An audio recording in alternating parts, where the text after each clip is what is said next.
Hi guys, welcome back to this channel. Of course, this is, I think, the third video so far.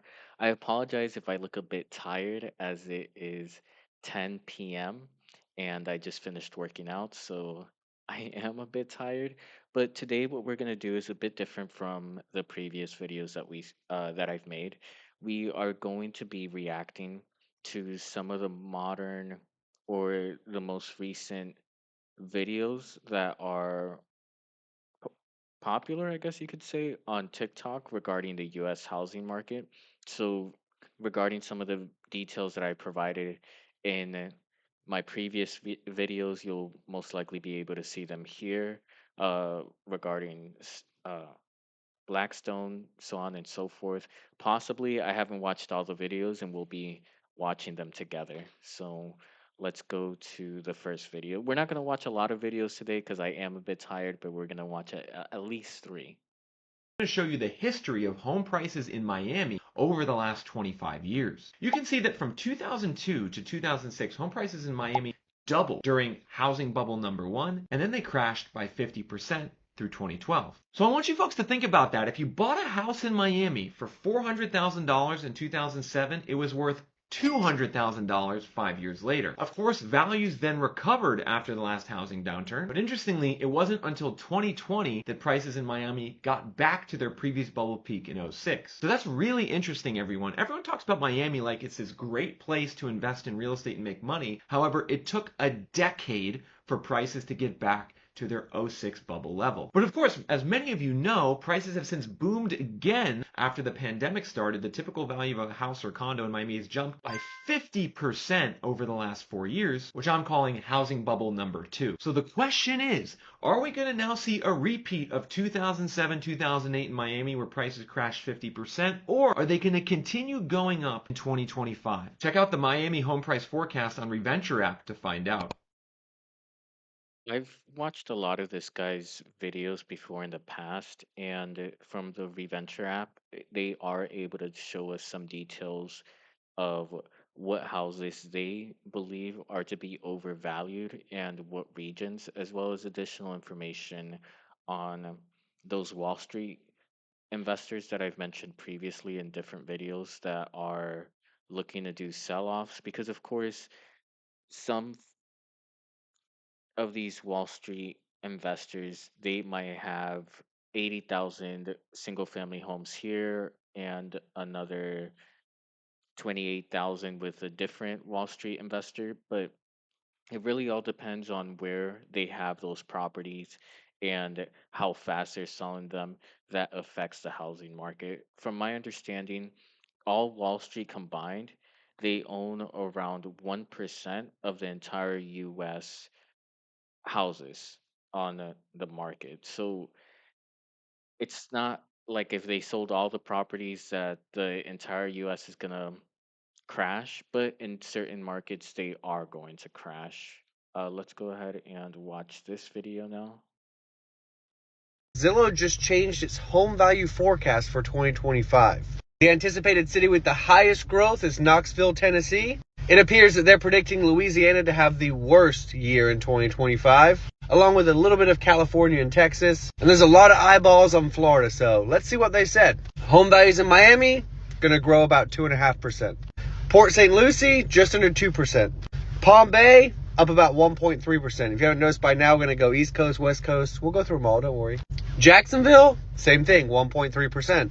Tallahassee, the lowest so far, 0.5%. Pensacola, 1.5%. Now coming down the West Coast, Tampa, 1.9%.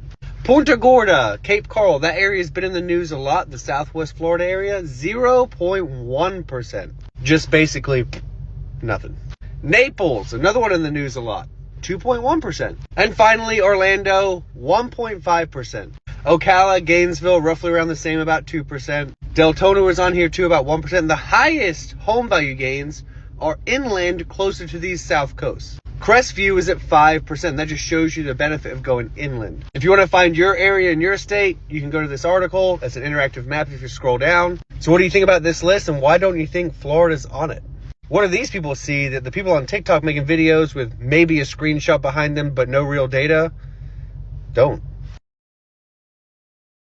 From my understanding, I've seen that some of these markets in Florida aren't growing so fast because of the rise in the prices that have from the first video you saw how there was supposedly a bubble or the second bubble, but those houses went, well, in this case for the video, I'm not sure if it's gonna do it inverse or not, but we saw that those properties have skyrocketed, but because Florida is also a location that has a lot of hurricanes, and I also saw that Florida is now the state with the highest lightning strikes. There are a lot of home insurance that's going through the roofs. Equally, I'm positive not every neighborhood is like this, but the neighborhoods that do have HOA fees, if you put into the consideration the HOA fees, the home insurance, and the monthly mortgage, that turns out to be quite a lot for some people that just cannot afford it in this economy. So it's possible that this is why there is a slowdown in Florida right now for growth. Of course, it's not all markets as you were able to see. Some markets are growing a bit faster or better than others, and then there are some that are what 0.1%, which I mean, it is what it is, but it's just something to be considerate about because maybe there's opportunities there, maybe there's not. Of course, if you have interest that of buying a property there, it might be worth looking further into in the markets that aren't going to grow to see if there are incredible opportunities for fix and flips, so on and so forth. So let's go ahead and look at the last video now. Folks, I want to show you something crazy going on right now in Florida and Texas. You can see in these two states combined, there's almost 260,000 homes for sale right now. That inventory level is over 30% of all the homes for sale on the entire U.S. housing market, indicating that home prices in Florida and Texas are looking like they might drop by a lot in 2025. In the case of Texas, you can see that there's now over 100,000 listings on the market in 2025. That's the highest level in at least 8 years. While in Florida, there's over 150,000 homes for sale, also the highest level in 8 years. These sky-high inventory levels are signaling that sellers are looking to get out of the market before prices drop by further, especially builders, investors, and people who can no longer afford their property tax and insurance bills. Data on Reventure app is suggesting that home values in Florida and Texas could drop by as much as 3 to 5% over the next year, with some cities facing as much as a 10% decline. So as we saw in that last video, there is an expected decline in Texas as well as Florida, and I'll try to do more research on those in Wall Street investors that purchase all these single family homes as to see what markets in Florida or Texas they are letting go, because I failed to mention this earlier that uh, you have to put into consideration the property taxes. So imagine that if you live in a location where there are HOA fees, the mortgage, the property taxes, and then the insurance, it's just eating away people's paychecks. And I'm sure that most of you guys have seen those reports of wages not really matching up to the time. So it's possible that maybe a family could have afforded it back in a few years ago, and today they can't. Equally, there's situations where you might have thought that you had a secure job and now you find yourself unemployed.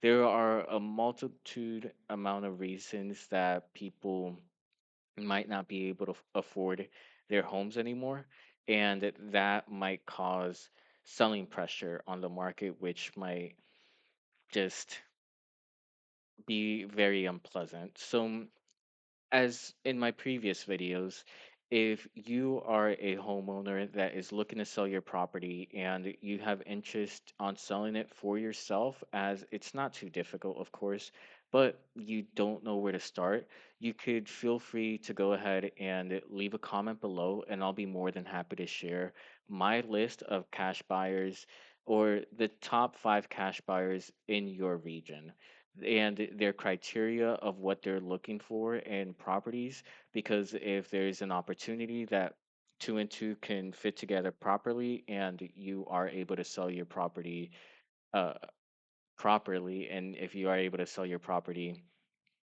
quickly with them instead of the hassle of putting it on Zillow and having to talk to multiple people, doing the screening questions to make sure no one's wasting your time, just again, feel free to comment below. And I seen this video the other day of this woman that said on her YouTube video, "Do not subscribe," and it made me subscribe because it was a little bit of reverse psychology. So if you like this video, well, if you like this video, give it a like and leave a comment, please. But do not subscribe. Maybe that helps me get some subscribers. Nevertheless, thank you so much for taking your time to meet with me today, and I wish you guys a great rest of your day, evening, wherever you are, and I hope to see you on the next video. Thank you.